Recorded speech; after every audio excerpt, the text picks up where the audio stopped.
All right, how's it going, y'all? So today I'm very excited because we're going to be talking about something awesome, full volume encryption on DSM 7.2. And I am currently running DSM 7.2 release candidate. By the time you see this video, there's a decent chance it may be live. I'm not fully sure when the live date is, but it looks like it should be pretty soon given how stable the release candidate is.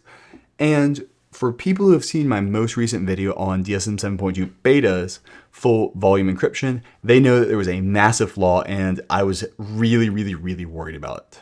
So I want to quickly alleviate everybody on that. They fixed it, and now it's at a place where I will essentially recommend it to pretty much everybody, save for a few specific people that we will get down to later on.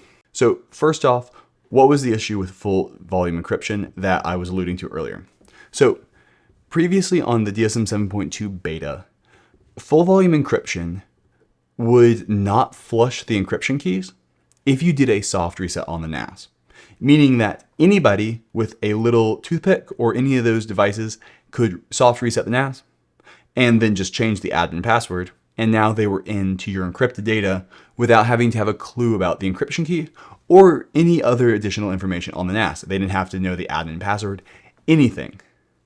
When I messaged Synology and I put it in a bug ticket about this for the beta, they replied that this was expected behavior for the DSM 7.2 beta. Then they would not give me any additional information. So I did not know if that was expected behavior permanently. If so, that's useless encryption, but it turns out they have fixed it. Now in the release candidate, it's no longer an issue. So now I can fully recommend this for just about everybody.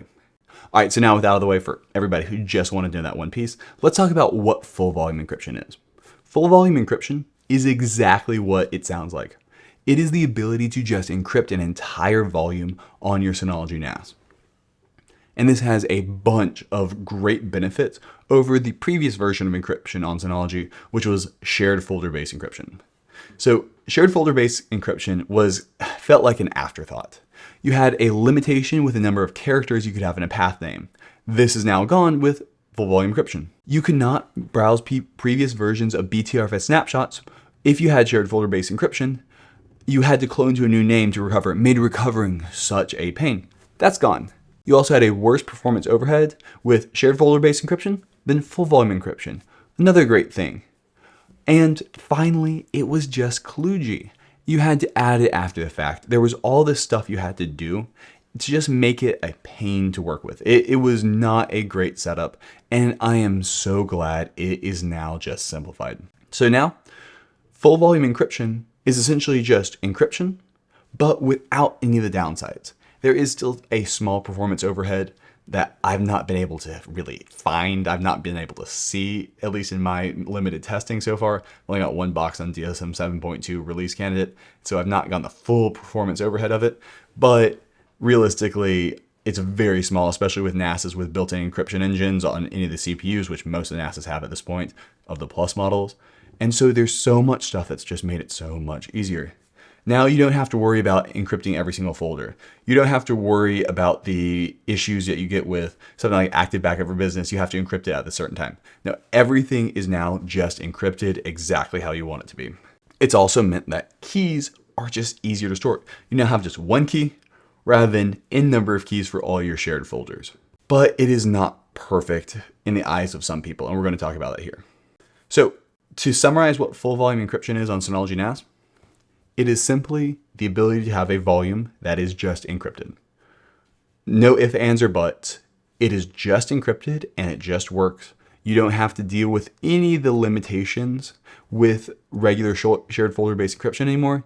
Now, if it works with regular volume, it's almost certainly going to work exactly the same, maybe a very small performance decline, very small, with a encrypted volume. That is exactly what I wanted, and now can start just recommending it to businesses pretty much across the board and home users who want their data protected additionally. All right, so first, let's go ahead and show how full volume encryption works, and it is very simple. So I'm on a NAS right now running DSM 7.2 release candidate, and I'm going to go ahead and open up Storage Manager, go to Storage Pool, and create a new volume. You're also given this option when you're setting up for the very first time. We're going to just give it 100 gigs to start with, and we're going to call it encrypted. We're going to set it up as BTRFS. And now we just simply have the option to encrypt this volume. Very easy.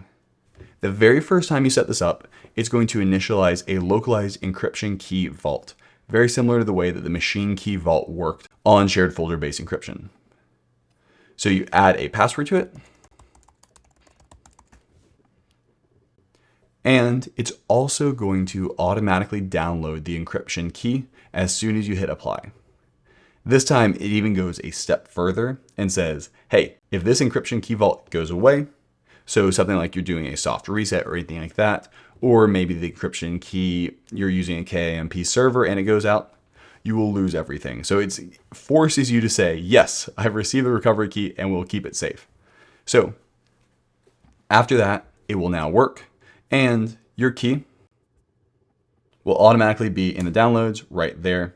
It's just an 88-byte file that stores everything you need to encrypt and decrypt the volume. Now, it differs pretty significantly from the standard shared folder-based encryption in a couple of ways. It is much more like Mac OS's encryption or Windows's encryption than the old shared folder-based encryption. You have no ability to unmount the actual volume. So it is just mounted on boot automatically as long as your key vault is there. And that is something that a lot of people have been rubbed the wrong way by. And I go back and forth on. Personally, I am actually glad that that is the default behavior because it makes it so much easier to just recommend encryption to everybody because it just works. There's no weird flaws. There's no weird issues. It is good enough for 99% of people, in my opinion. There is the big issue that technically the encryption keys are stored on disk, which if you're handling like classified information or government secrets or anything, is a huge no-no because it is technically possible to recover that in a lot of cases if you really know what you're doing. All right, so quick interjection here. So to figure out how exploitable having the key stored in the key vault, basically on disk as well, is I threw a contest out there. I said, anybody who can give me a solution that basically just uses the NAS as well as any extra things like a Linux PC and can get the encrypted data off of the device without using the admin password or any like encryption key or prior knowledge would get a DS 923 Plus. And within 8 hours, I had a solution that has not been fully proven yet. There's still a couple of pieces left, but it's almost certainly going to work. And it is not that complicated for what it is. Now, that being said, it does require full access to the box. So you not only need the drives, but you also need the physical Synology. And you also need a pretty good understanding of Linux as well as a Linux machine that you can use to mount every single one of the hard drives. But that is obtainable. And so I want to have this quick cut in here because the solution honestly turned out to be a fair amount easier than I was just expecting it to be. It does require full access to the physical original NAS. You cannot use a new NAS for this, but it is still there. So you definitely have the security in knowing that, hey, if you need to ship the drives off, they're encrypted, they should be fine on that, though somebody may be able to exploit those as well, but that would be considerably more complicated than the solution became. But the solution is out there. So I wanted to kind of give that information out there. Currently, the only kind of official way to get around this in DSM is to actually have the ability to have the keys not on the system. So you can either use a KMIP server, which basically has the keys stored on a different device, and then you basically power off that device unless you need to actually mount the thing. And that way you know that somebody who's just in the lab or in the rack who does this exploit will not be able to just auto connect to it. So that is an option. And then another one is, and I'm actually going to show it later in this video, if you do a soft reset but do not fully repair the key manager, it looks like it does not fully store the encryption keys and it looks like they will be ejected on boot. I show this later on in the video. It is a completely janky solution, but does allow the fully encrypted volume to be demounted on boot, which would go around this exploit. I do really wish Synology would add a hardware component to this that would be very easy to do. Very similar to the way that shared folder-based encryption allows you to store the keys on a flash drive. If you had a flash drive and you just left it in a safe and you had trusted employees having access to it, if the NAS rebooted and all they need to do was get access and plug in that flash drive, I think that would be a very good compromise overall, because it would mean that the attacker would have to also have that flash drive, where that's always possible, but adds a significant amount of complexity. And that way it can be easily mounted by anybody in the office should the NAS reboot.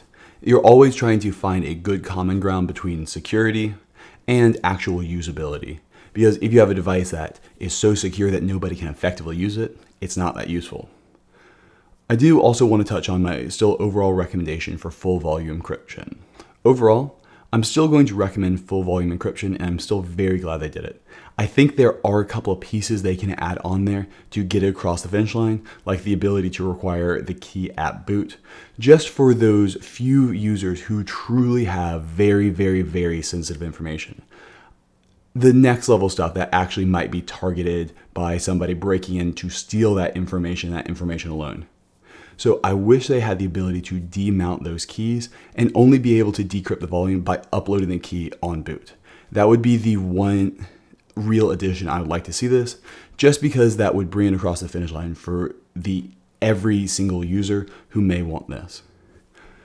I will still recommend full volume encryption to most users, however. The exploit is pretty difficult and is not going to be able to be done by your average smash and grab thief at all. And it also means that even if somebody has the hard drives, they do not have access to the data. It is a very easy way to encrypt the data for the majority of cases. But you should know that if you have a very technical savvy person who really wants their way into that data, having the encryption key stored on the system partition and not in any other way will be able to be exploited by somebody at any time. Even if they close down the exploit that was found, there's always going to be a way unless you have a substantial change here. That is just the nature of the beast. DSM needs to be able to access that encryption key. And so that means an attacker with sufficient knowledge will also be able to get that encryption key, assuming they really know what they're doing. Right now, the majority of NASs out there that I see are not encrypted because there's so many limitations when it comes to shared folder-based encryption. By having an easy to use encryption method, it is going to be so nice. Having the key stored on the actual volume is still leagues better than having the data unencrypted to begin with, because it requires a lot of substantial knowledge on how to actually exploit it versus anybody just plugging the drives into DSM and hitting recover. And so that is a huge thing where it is really going to help a ton of people. For those people who have that truly sensitive information that they are okay requiring to be there every single time the NAS boots up to ensure that the data is in no way going to fall into wrong hands, even if somebody steals the entire NAS and attempts to grab the data, there is always the shared folder-based encryption where you can keep the key for yourself. And you can use those in tandem. And so that's going to be my recommendation there. I'm going to go back to the rest of this video, but I did want to add that in there because the solution that was found was substantially easier than I was expecting, but it is still going to be leagues better than not encrypted to begin with, while also serving its purpose decently well. All right, back to the video. The encryption key by default is stored on the key vault, but if you do want additional security, you can set up a KIMP server, which is an open standard that actually a fair amount of people have implemented, and a Synology NAS can operate as. So if you're a large corporation, you can set up the main server as a KIMP server, and then everybody else unlocks the volume based off of that encryption key. But for the vast majority of users, you're just going to use it locally. Now, the advantage of this setup is the fact that you don't have to do anything differently. You do not have to be there whenever the NAS boots up to put the key in. The NAS just continues to operate exactly how it would. So it reboots, it comes back up, and everything is just very automated. This is technically worse for security because technically there's always the possibility that somebody can find the key on the system. But the huge advantage of that is it is encryption without any of the downsides, which I think is what Synology needed here. For people who are really, really, really looking for the utmost crazy high security stuff, then yes, you still have shared folder encryption, and you can put the key on a flash drive. You can actually just store the key in your head and only ever have it on there. These can work in tandem. So they've not taken away that, but the way it is implemented today just works. And I actually like that a lot. Now let's talk about what encryption is used for. And this encryption does not protect you from hackers. It does not protect you from anything like that. What encryption protects you from is physical theft.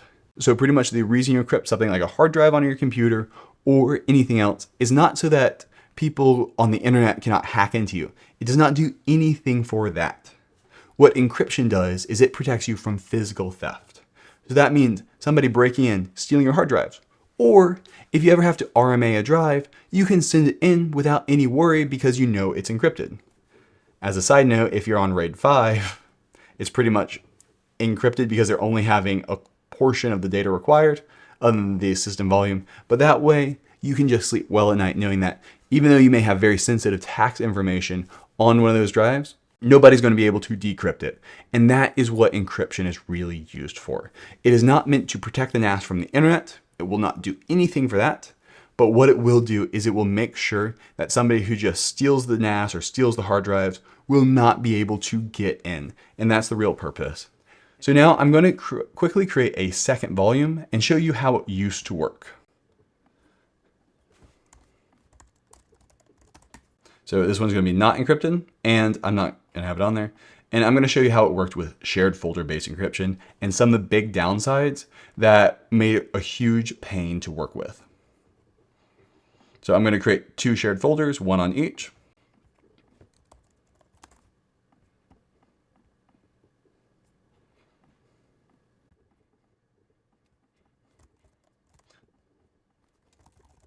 On the second folder, I'm putting it on the standard BTRFS volume that is not encrypted. So we're going to use shared folder-based encryption.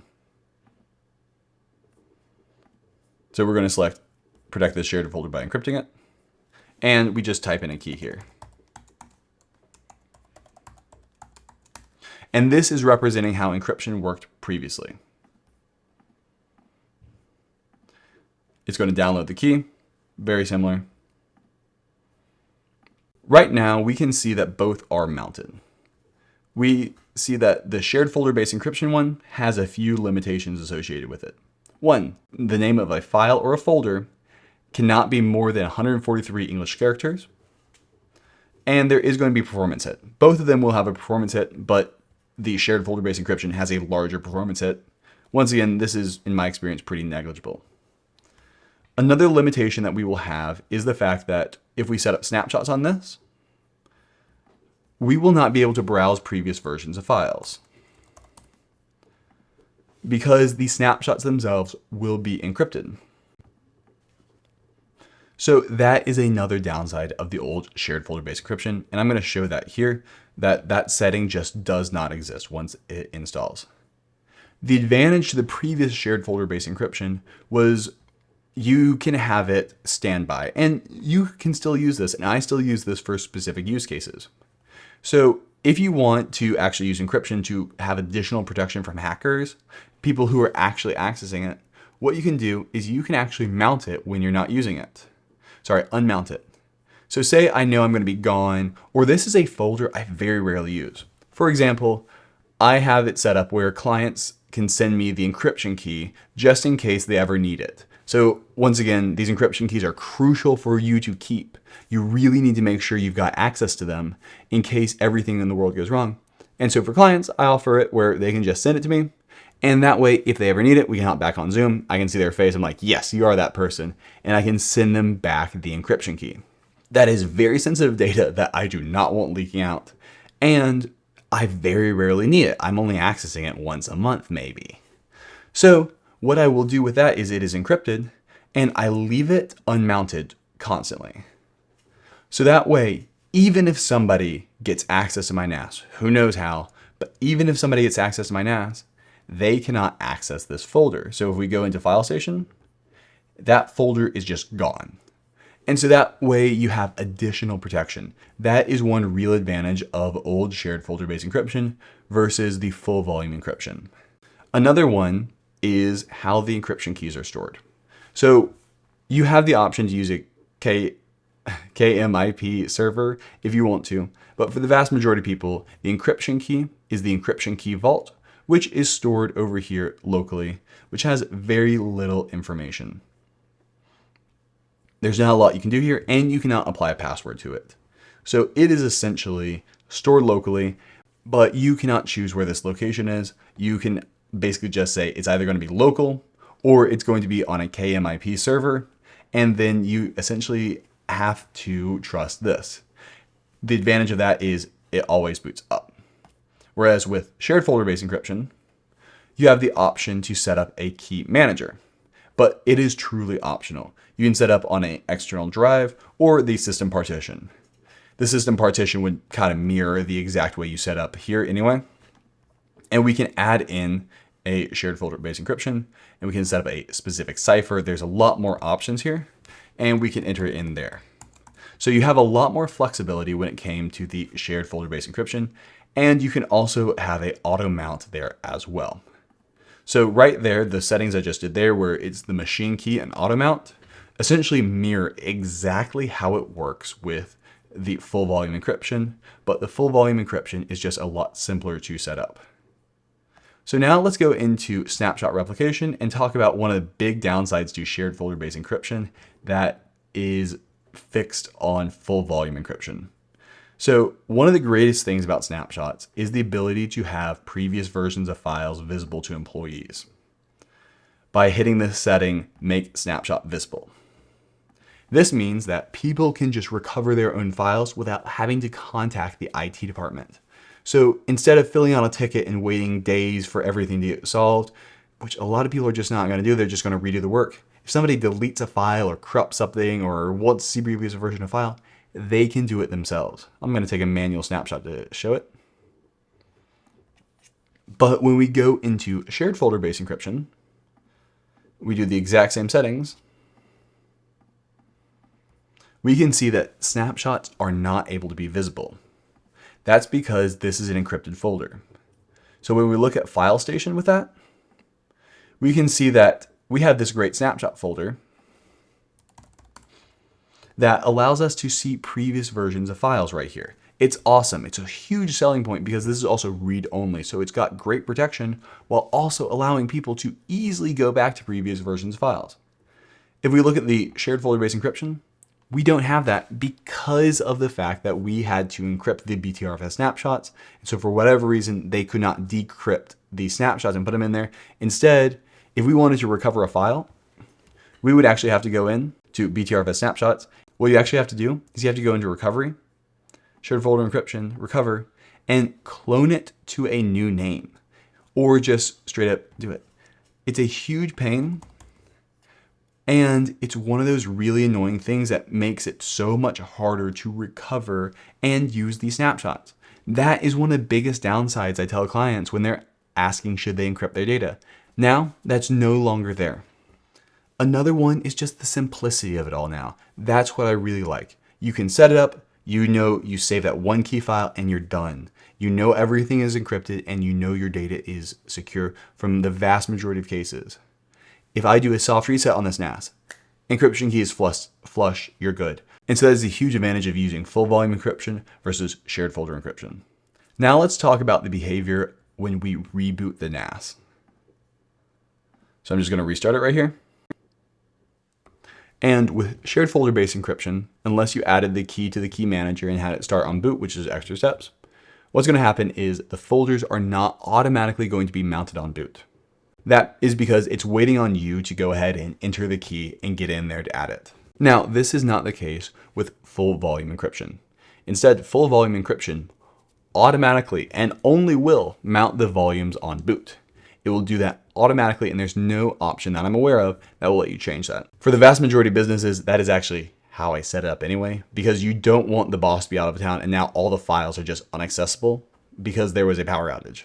It makes it a lot easier to work with, and in my experience, presents a very low risk to actually having an issue with that. All right, so now the NAS is back up. And if we go into our storage manager, we can see that volume 1 automatically came back up and it's just in there. That is how full volume encryption just works. There's no option here to unmount it. There's no way to pull it out. The only option we have in here is to regenerate the key. Regenerating the key, you do not require the old key to regenerate the new key, but as soon as you regenerate the key, the old key is now invalid and you have to make sure to store this. So only click this if you realize that the old key is now useless and you need to make sure you put this back wherever you need it, but that is a really good setup. Now let's talk about what happens when we do a soft reset on the NAS, and we can see that the keys are in fact flush.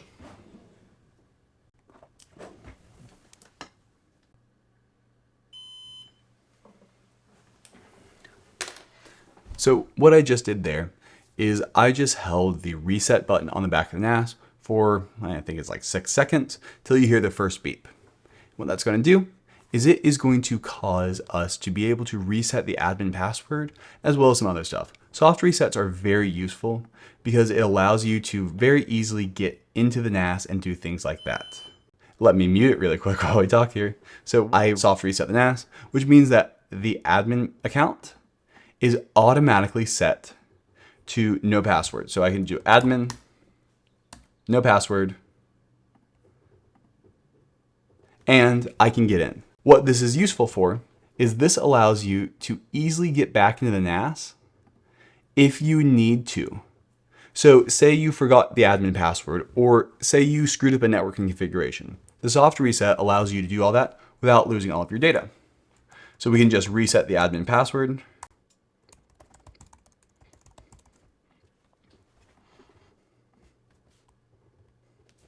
And just like that, we're back in.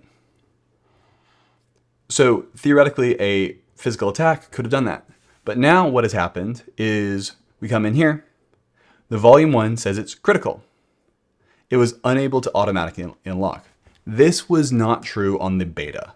But now, whenever you do a soft reset, it flushes the encryption keys. So we can go ahead and see that the encryption vault has actually been completely disabled. So let's go into global settings.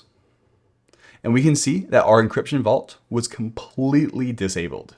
And so what we can do right here is we can see there's no options right here to unlock it because we first need to set up a encryption vault again. So we're going to go back to global settings and enable encryption vault. And we are going to set up the password again. And now that we've set up the password again and set up it's lost all of its keys, but we should still have that key. So we can unlock it. And now we unlock it.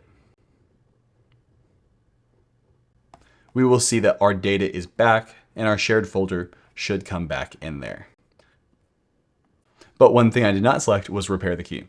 So for all of you who are looking to be able to run encryption where you only want to be able to mount the volume on boot and you don't want the key stored on there, I think I actually just found your solution.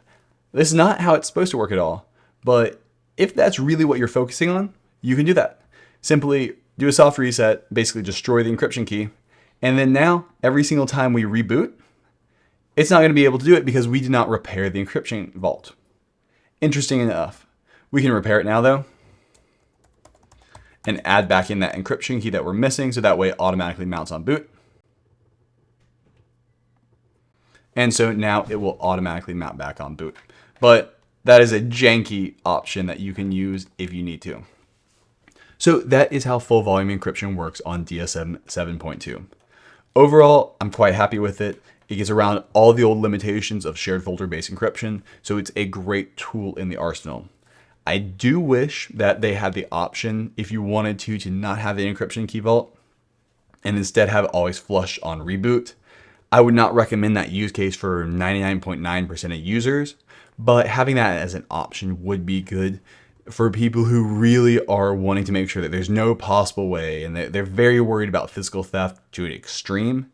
That is good. But for now, those users can still use shared folder-based encryption and be fine. The last thing I did want to mention is, unfortunately, you cannot directly migrate a previous DSM 7.1 volume to a DSM 7.2 encrypted volume. Instead, you essentially have to either restore your NAS using backups, or if you've got enough space in your storage pool, kind of play some Jenga with it and add an additional storage volume that is encrypted and start moving all of your shared folders to it. That would be the only other option. But that's how shared folder-based encryption works. And overall, I think it's going to be a great tool for most people to use. And now it's kind of a no-brainer. One thought I did want to add in there before we leave is you don't necessarily need to encrypt everything. Family photos that you want to make sure will live on after something happens to you, you may seriously consider adding a second volume for your photos directory that's not encrypted. Because you need to think about what is important to you. Is it important to you that all of your files stay encrypted and make sure that nobody can access it unless you've given them explicit authorization? Or is it important that somebody can get access to them, and maybe it's you, later on? So generally for family photos, I do not recommend encryption just because you want to make sure that you don't lose those if anything happens, even if something happens to you. So you may seriously consider having a secondary volume, just like I did there, for your family photos. That's not encrypted. That's very easy to recover if you ever forgot the password or anything ever happened to you. All right, well, that's going to be it for this tutorial. Go and leave any other tutorials you'd like to see me make in the comments below, and have a good one. Bye.